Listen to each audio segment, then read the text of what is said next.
Hey guys, my name's Keyan Houshmand, and today we're going to be checking out how to get a great modern metal / djenty tone with Positive Grid's bias products. Let's have a look.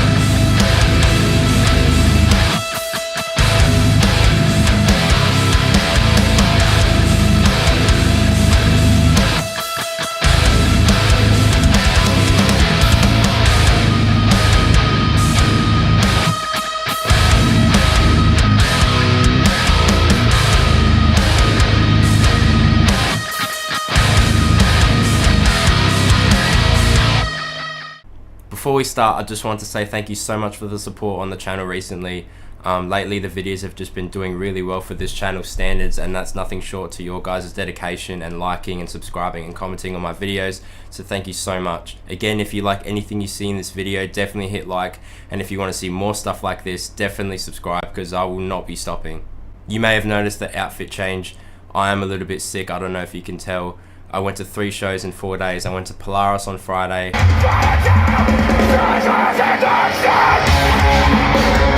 I went to Djent on Sunday.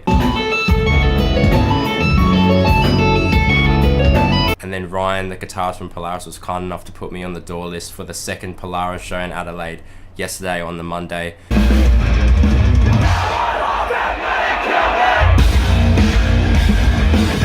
If I do sound a little bit throaty throughout the video, I will try my best to mediate it as we go on. But for now, let's just jump straight into the video. Okay, so right now I'm using my Jackson Juggernaut HT7 USA Misha Mansour signature guitar, and the strings I have loaded up on it are 11 to 74s, the D'Addario NYXL 8-string set, but I take away the 64 and use the 74 on the top instead because I like the extra tension, and we are tuned to drop A flat or drop G sharp, whatever you like to call it.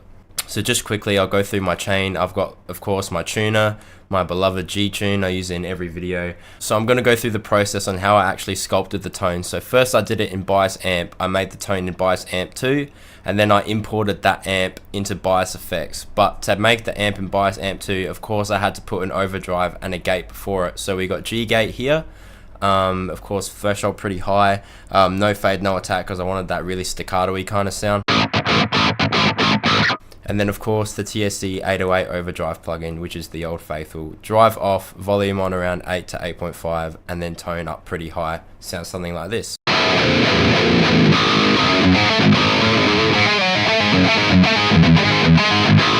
So now moving on to actually building the amp. In Bias Amp 2, as a basis, I did use the Insane 5153 off the Insane section, and then tweaked it to my liking to hear what you're hearing right now. So fittingly, I have called it Djent Modern Metal Tone 2020 version 2, and it is uploaded on the Tone Cloud on Bias Amp 2 if you guys want to download it.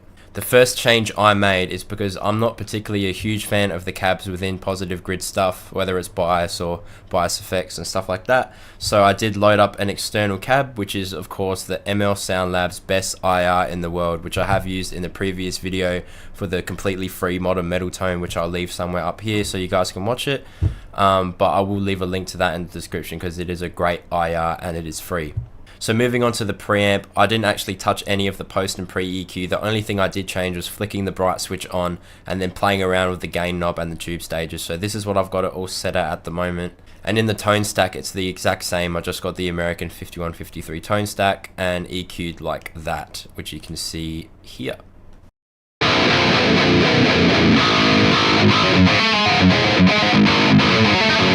Again with the power amp, I didn't change much. I just kept it on the 6L6s and I pushed it to solid state.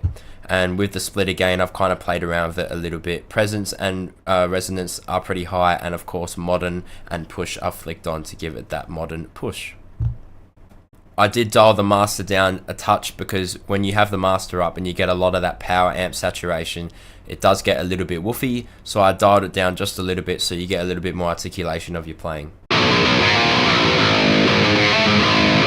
With the transformer, I've got it on British style. Dynamic tone is pretty much all the way off. Again, I haven't touched a single thing. It's exactly the way it is when you load up this amp. Nothing has been changed. And now moving on to the secret sauce, the little bit of EQ right before the cab. So the things I've done here is just like a little bit of a cut at around that 250 hertz range. You got to find it yourself with your own guitar. But basically, if you sift through this frequency range here around like maybe 200 to 300, you will like find that there's some kind of low mid muddiness, and it just kind of sounds disgusting. So if you take that out, not too much, it's just like negative 1.18, something around there, it does clean it up considerably. Again, here the same thing around that like 700 to 900 hertz range, that kind of coney frequency. It all depends on your gear, but it will sit somewhere around there.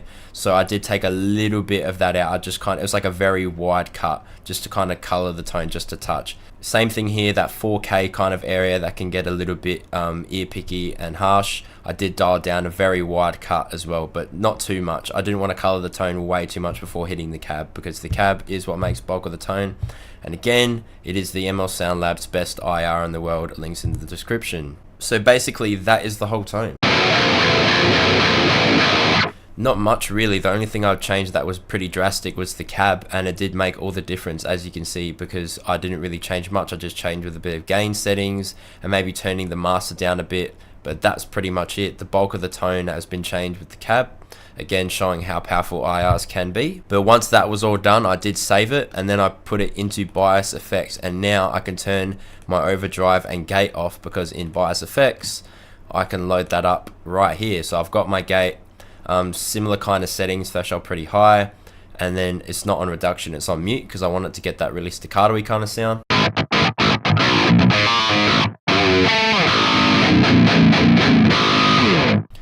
Again, drive, similar kind of situation, drive pretty much all the way off, volume sitting somewhere between like 8.5. Again, I think this overdrive is a little bit stronger, so I dialed it back just a touch compared to the TSE 808, but nevertheless the tone is pretty much where it always is, around that kind of 8-9 kind of mark. And with the actual amp head, as you can see, it's loading up the IR loader here that we've got in the cab section, ML Sound Lab's best IR in the world, along with the amp head settings that have not changed between bias amp 2 and bias effects. It is exactly the same.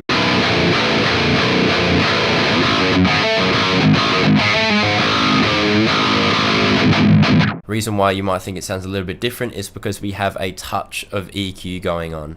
So basically, as you can tell, it's pretty flat. It's only a couple of minute changes, but it does make all the difference.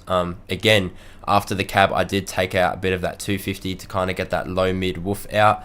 Same with 4K, just a touch. These are only like half a decibel changes. Again, 1K, just maybe even less than that, just a little bit. And I have pushed up 2K a little bit, because I kind of like the upper mid 2K kind of range more than that 1K kind of upper mid sound. So 1K has been dialed back just a touch, 2K has been dialed up just a little bit, 8K just a little bit to compensate for the 4K being taken out. But again, if you were to get all these changes on decibel levels, the biggest one would be the 250 at about like 1.5, and the rest of them would not even be a decibel change. But I'll play with the EQ and without the EQ so you guys can hear the difference. So with the EQ.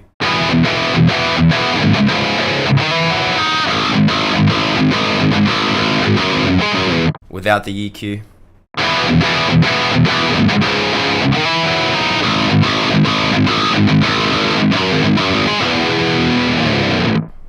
So as you can probably tell, with the EQ, it's just a little bit more defined and it's a little bit more punchy. And probably a little bit more mix ready as well. So yeah, that's pretty much the whole bulk of the tone. Again, you can download this tone on Bias Effects on the Tone Cloud, or you can download the actual amp on Bias Amp 2's Tone Cloud. And of course, if you wanted a lead sound, you could definitely add a delay and a reverb at the end of the chain. For argument's sake, I have added both of them in. I haven't changed any of the knobs. It's pretty much just dropping it in from the effects page. And this is what it sounds like.